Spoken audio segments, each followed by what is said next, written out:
قالوا جاتا يلعبها على طول في البوكس في اتجاه فوزي، ولكن المره دي طاهر من حسن خطيره.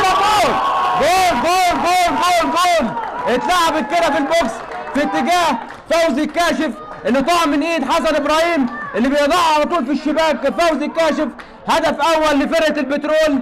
اذا هدف اول للبترول عن طريق فوزي الكاشف.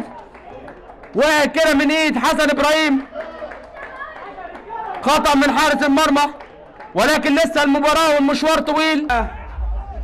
هيقدر ادي اليو جاتا يلعب العرضية خطيرة.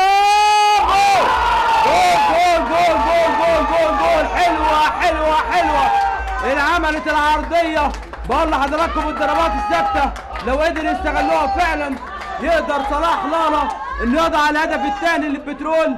ولسه كنت بقول لحضراتكم هل بقى البترول هيقدر يزود الغله بدل هدفين، ولا ديروت هيقدر يعود للمباراه.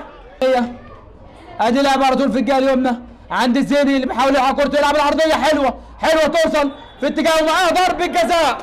ضربه جزاء لفرقه ديروت.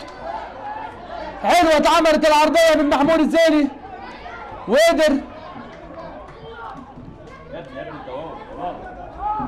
ضربة جزاء لفرقة ديروت.